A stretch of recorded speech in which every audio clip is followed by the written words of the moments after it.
Hello, I'm Kimberly, and welcome to the weekend edition of the Native News Update. It's Friday, March 4th, and many of the stories you hear here can be found at IndianCountryTV. And here's the news for the day from the Associated Press and other Native news sources.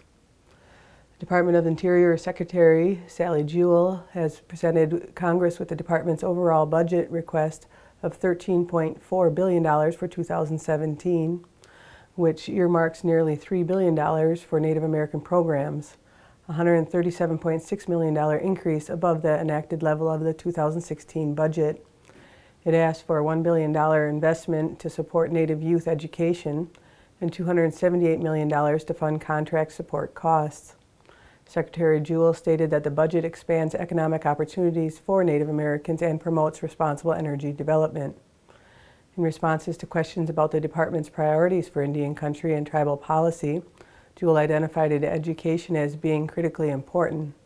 1/3 of the Department of the Interior supported Native American schools are in poor condition, Jewell said, adding that the department has begun a pilot program within schools to train parents and provide youth programs to address deep, persistent issues that have led to an epidemic proportion of suicides among Native Americans. The proposed 2017 budget also strives to provide 100% support for contract costs with the Indian Health Service and other agencies to address concerns about funding shortfalls from tribes working to attain self-determination. For Native American girls, the discussion on sexual assault is no longer what to do if it happens, but when it happens. According to the Department of Justice, Native Americans are 2.5 times more likely to be raped than other populations. 1 in 3 Native women reports having been raped. To address the crisis, the Native American Women's Health Education Resource Center has created a guide for Native girls called What to Do When You're Raped.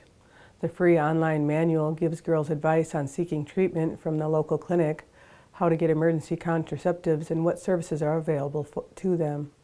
What to Do When You're Raped is a response by women for women in response to a crisis in full swing. With a lack of federal dollars to fund health services on reservations, the crisis shows no sign of stopping. For more information, you can check out forwomen.org.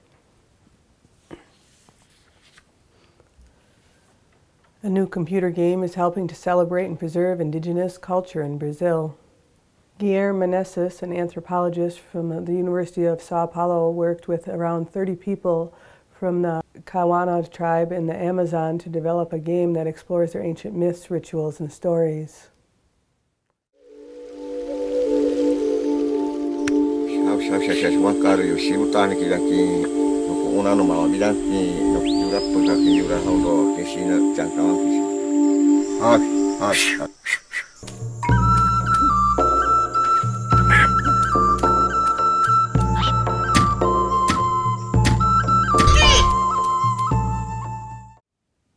The game is called Hunikan, or Real People, which is how the people of the tribe refer to themselves.